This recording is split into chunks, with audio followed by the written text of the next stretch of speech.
জানিয়ে দিচ্ছি এই মুহূর্তে পাওয়া সর্বশেষ আপডেট আন্তর্জাতিক সংবাদ। শুরুতেই শিরোনাম। ইয়েমেনের হাইপারসনিক ক্ষেপণাস্ত্র ভূপতিত করতে সক্ষম নয় বলে কঠিন হুঁশিয়ারি হাউসি প্রধান আনসারুল্লাহর।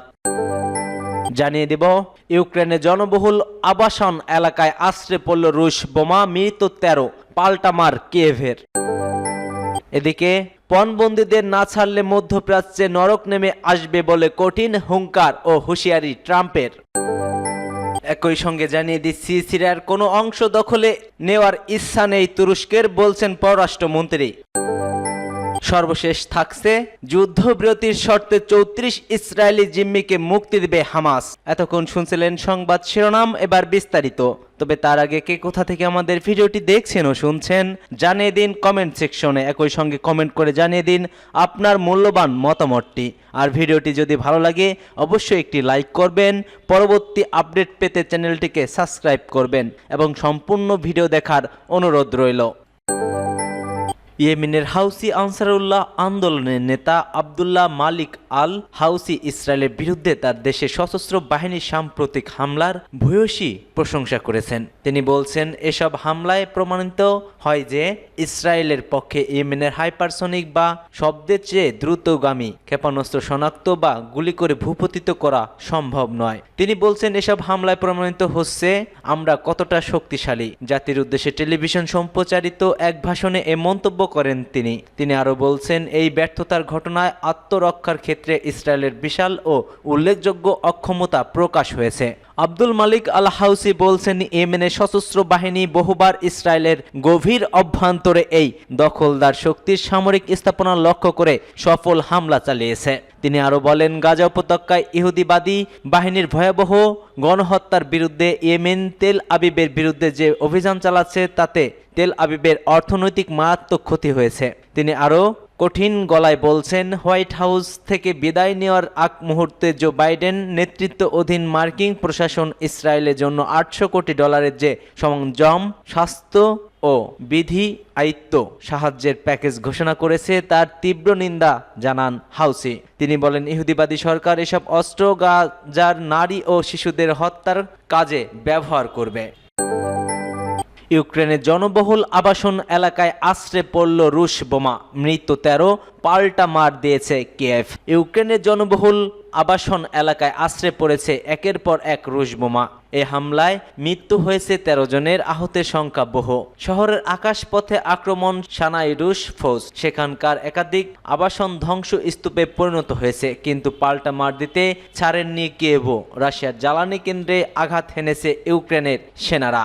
এই হামলার পাল্টা আঘাত দিয়ে রাশিয়াতেও আক্রমণ শানিয়েছে কিয়েভ। উল্লেখযোগ্য, দীর্ঘ সময় ধরে চলা এই লড়াইয়ে এখন পর্যন্ত কিয়েভ দখল করতে পারেনি রুশ ফৌজ। এদিকে অস্ত্রের যোগান কমে এলেও পাল্টা মার দিতে রণক্ষেত্রের ছবি বদলে দিয়েছে জেলেনস্কি লিলিপুট বাহিনী। গত বছরের অক্টোবর রাশিয়ার কার্ডসে ঢুকে পড়ে জাহাজ, হাজার হাজার ইউক্রেনীয় সেনা সেখানে দখল করে নেয়। তাদের বিরুদ্ধে লড়াই করতে বেশ বেগ পেতে হচ্ছে রুশ ফৌজকে। তাই সাহায্যের হাত বাড়িয়ে দিয়েছেন উত্তর কোরিয়ার সর্বাধিনায়ক কিম জং উন। প্রায় 12,000 সেনা পাঠিয়েছেন তিনি, কিন্তু এখন সেই ফৌজকেই বেহাল দশা ছেড়ে দিয়েছে ইউক্রেনি বাহিনী। কয়েকদিন আগে জেলেনস্কি জানিয়েছিলেন, কার্ডসে উত্তর কোরিয়া ও রুশ সেনা ভয়ঙ্কর মূল্য চোকাতে হচ্ছে, ব্যাপক হারে প্রাণ হারাচ্ছে কিংয়ের সেনারা।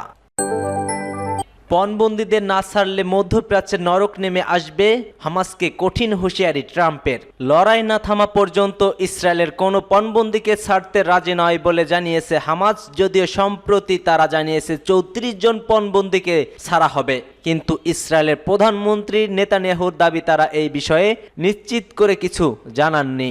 এহেন পরিস্থিতি এবার শোনা গেল ডোনাল্ড ট্রাম্পের গর্জন। তার সাফ কথা, 20 জানুয়ারি অর্থাৎ তার শপথ গ্রহণের আগেই পণবন্দীদের ছেড়ে দিতে হবে হামাসকে, অন্যথায় নরক নেমে আসবে মধ্যপ্রাচ্য জুড়ে।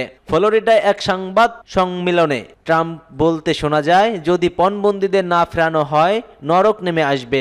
আমি চলতে থাকা দারিদ্র্যকে ব্যবহার করছি না, কিন্তু সময় মতো ওরা ফিরে না এলে আমি এই বিষয়ে নাক গলাবো। মধ্যপ্রাচ্যে তখন নরক নেমে আসবে। নেতানিয়াহুকে রক্ষায় আইসিসির বিরুদ্ধে নিষেধাজ্ঞার সিদ্ধান্ত দিয়েছে এবার যুক্তরাষ্ট্র। যুক্তরাষ্ট্রের প্রতিনিধি পরিষদ হাউস অব রিপ্রেজেন্টেটিভস ভোট দিয়ে আন্তর্জাতিক অপরাধ আদালতের আইসিসির উপর নিষেধাজ্ঞা আরোপের সিদ্ধান্ত নিয়েছে। এতে ইসরায়েলের প্রধানমন্ত্রী বেনিয়ামিন নেতানিয়াহু এবং সাবেক প্রতিরক্ষা মন্ত্রী এফ গ্যালান্টের বিরুদ্ধে গাজায় অভিযানের জন্য গ্রেপ্তারি পরোয়ানা জারির প্রতিবাদ জানানো হয়। এক প্রতিবেদনে এই খবর দিয়েছে টাইমস অব ইসরায়েল। মার্কিন আইন প্রণেতারা 243 থেকে 140 ভোটে অবৈধ আদালত প্রতিক্রিয়া আইন পাশ করেন, যা আইসিসির কোনো কর্মকর্তা বা হেগকে সমর্থনকারী যে কোনো সংস্থার বিরুদ্ধে নিষেধাজ্ঞার আহ্বান জানাবে, যারা যুক্তরাষ্ট্র ও তার মিত্রদের সুরক্ষিত ব্যক্তির বিরুদ্ধে তদন্ত, গ্রেপ্তার, আটক বা বিচারিক কার্যক্রমে অগ্রসর হওয়ার চেষ্টা করবে, তাদের বিরুদ্ধে এই আইন কাজ করে যাবে। নিষেধাজ্ঞার মধ্যে ভিসা বাতিল বা প্রত্যাহার এবং মার্কিন সম্পত্তি লেনদেন নিষেধাজ্ঞা করাও অন্তর্ভুক্ত রয়েছে। আইনটিতে বলা হয়েছে, যুক্তরাষ্ট্র এবং ইসরায়েল রোম চুক্তির স্বাক্ষরকারী নয়, যা আইসিসি প্রতিষ্ঠা করতে, এবং সেই অনুযায়ী তাদের কার্যক্রমের উপর আইসিসির কোনো অধিকারও নেই। 45 জন ডেমোক্রেটিক্স 198 জন রিপাবলিকানের সঙ্গে বিলটিকে সমর্থন করেন। কয়েকজন রিপাবলিকান এই পদক্ষেপের বিরুদ্ধে ভোট দেননি, তবে কেন্টাকির প্রতিনিধি থমাস ম্যাসি ভোটদানের বিরোধী ছিলেন। প্রতিনিধি পরিষদে তিনি বলছেন, অন্য দেশের মধ্যে যুক্তরাষ্ট্রের বিরোধে জড়ানো উচিত নয়।